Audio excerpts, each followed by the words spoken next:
மாற்றுத்திறனாளிகளுக்கான மாநில ஆலோசனை வாரிய கூட்டத்தில் முதலமைச்சர் ஸ்டாலின் பேசி வருகிறார். அதனை தற்பொழுது பார்ப்போம். ஒரு மாநிலத்தின் வளர்ச்சி என்பது ஒரு துறை சார்ந்த வளர்ச்சியாக இருக்கக்கூடாது, ஒரு குறிப்பிட்ட பகுதியினின் வளர்ச்சியாகவும் இருக்கக்கூடாது. அனைவருக்குமான வளர்ச்சியாக அமைந்தால்தான் அது திராவிட மாடல் வளர்ச்சியாக அமையும் என்ற வரையறையுடன் தமிழ்நாடு அரசு செயல்பட்டு வருவதை நீங்கள் எல்லாம் நன்றாக அறிவீர்கள். அரசின் பயனானது அனைவருக்கும் கிடைக்க வேண்டும். அதிலும் குறிப்பாக விளிம்பு நிலையில் உள்ள மக்களுக்கு உறுதியாக கிடைக்க வேண்டும் என்று நினைக்கிறோம். அதன்படி தான் திட்டமிடுகிறோம், செயல்படுத்துகிறோம்.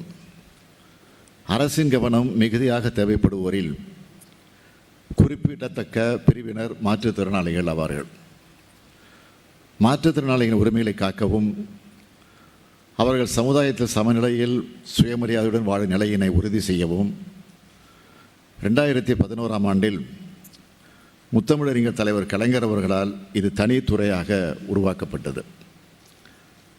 மாற்றுத்திறனாளிகள் மீது சிறப்பு கவனம் செலுத்த வேண்டும் என்று தலைவர் கலைஞர் அவர்கள் நினைத்தார்கள். அத்தகைய கவனத்தோடு இத்துறையை நானும் எனது தனி கவனிப்பில் வைத்திருக்கிறேன். நமது அரசு பொறுப்பேற்றவுடன் மாற்றுத்திறனாளிகள் பராமரிப்பு உதவித்தொகை ரூபாய் 1000 உயர்த்தப்பட்டு தற்போது ரூபாய் 2000 வழங்கப்படுகிறது. இதனால் 2,11,391 மாற்றுத்திறனாளிகள் பயனடைந்து வருகிறார்கள். மன வளர்ச்சி குன்றிய மற்றும் புற உலக சிந்தனையற்ற குழந்தைகளின் பெற்றோர்களுக்கு தொழில் தொடங்க உதவி செய்ய குறைந்தபட்ச கல்வி தகுதியினை 8ஆம் வகுப்பு தேர்ச்சியாக குறைத்தும் வயது உச்சவரம்பை 45 55ஆக உயர்த்தியும் ஆணையிடப்பட்டுள்ளது.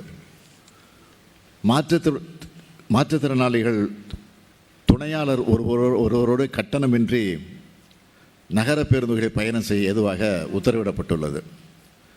உதவித்தொகை மற்றும் உதவி உபகரணங்கள் வேண்டி காத்திருப்போர் அனைவருக்கும் நிலுவையின்றி சிறப்பு நிதி ஒதுக்கீடு செய்தும் நமது அரசால் ஆணையிடப்பட்டுள்ளது. வீடு வழங்கும் திட்டத்தில் வறுமை கோட்டிற்கு கீழே இருக்கக்கூடிய மாற்றுத்திறனாளிகளுக்கு விதிமுறைகளுக்குட்பட்டு 5 விழுக்காடு வீடுகள் வழங்க ஆணையிடப்பட்டுள்ளது. இதேபோல் வீட்டு மனைப்பட்டா வழங்குவதற்கும் ஆணை வழங்கப்பட்டுள்ளது. சிறப்பு பள்ளிகள் மற்றும் ஆரம்ப நிலை பயிற்சி மையங்களில் பணியாற்றும் 1694 சிறப்பாசிரியர்கள் மற்றும் தசை பயிற்சியாளர்களுக்கான மதிப்பூதியம் 14,000 18,000 உயர்த்தி வழங்கப்பட்டு வருகிறது. சென்னை மாவட்டத்தில் ஒரு அலுவலகம் 1,51,00,000 செலவில் அமைக்கப்படவிருக்கிறது. சாலை ஓரங்களில் வியாபாரம் செய்வதற்காக தள்ளுவண்டி கடை நடத்துவதற்கான சான்றிதழ்களை முன்னுரிமை அடிப்படையில் வழங்கிட ஆணையிடப்பட்டுள்ளது. திருமண நிதியுதவியானது இனிமேல் முழுமையாக ரொக்கமாக வழங்க ஆணையிடப்பட்டுள்ளது. அரசு வளாகங்களில் மாற்றுத்திறனாளிகள் ஆவின் பாலகம் அமைக்க தேவையான வாடகை முன்தொகை செலுத்துவதிலிருந்து விலக்கு அளிக்கப்பட்டுள்ளது.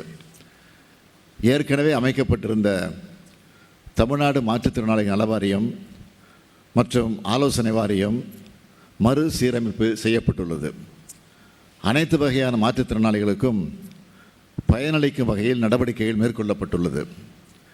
அனைத்து மாவட்ட ஆட்சியர் அலுவலகங்களிலும் முக்கிய நிகழ்வுகளின் போது செவித்திறன் பாதிக்கப்பட்டோர் பயன்பெறும் வகையில் சைகை மொழிபெயர்ப்பாளர் வசதி மாவட்ட நிர்வாகம் மூலம் செய்து தர ஆணையிடப்பட்டுள்ளது. மாற்றுத்திறனாளிகள் தன்னிச்சையாகவும் பிறரை சார்ந்து இல்லாமலும் சமுதாயத்துடன் ஒருங்கிணைந்து செயல்பட வேண்டும் என்று இந்த அரசு கருதுகிறது. எனவேதான் அவர்களின் வாழ்வாதாரத்தை மேம்படுத்த அரசு வேலைவாய்ப்புகளில் 4 விழுக்காடு இடஒதுக்கீடும் தனியார் துறைகளிலும் வேலைவாய்ப்பினை ஏற்படுத்த அவர்களுக்கு உகந்த பணியிடங்களை கண்டறிய வல்லுநர் குழு அமைத்தும் நடவடிக்கைகள் மேற்கொள்ளப்பட்டு வருகின்றன. மாவட்ட அளவில் சிறப்பு வேலைவாய்ப்பு முகாம் அமைக்கப்பட்டு வேலைவாய்ப்புகள் வழங்கப்பட்டு வருகின்றன.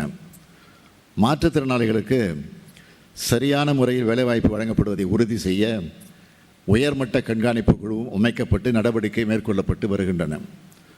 மாற்றுத்திறனாளிகளுக்கு பொது இடங்களில் தடையற்ற சூழல் அமைக்கும் நடவடிக்கையாக சாய்தள பாதை, மின்தூக்கி பொருத்துதல், மாற்றுத்திறனாளிகளுக்கான கழிவறை, பார்வையற்ற பயன்பாட்டிற்காக தரைத்தளங்களில் அமைக்கப்பட்டுள்ளன. செவித்திறன் குறைபாடு உடையோருக்கு தகவல் பரிமாற்றம் செய்ய தகவல் பலகைகள், சைகை மொழிபெயர்ப்பாளர்கள் நியமனம் போன்ற வசதிகள் செய்ய நடவடிக்கைகள் மேற்கொள்ளப்பட்டு வருகின்றன. 18 வயதிற்குட்பட்ட மாற்றுத்திறனாளி குழந்தைகளை கண்டறிவதற்கான நிலையான வழிகாட்டு நெறிமுறைகளுடைய SOP அரசாணை வெளியிடப்பட்டுள்ளது.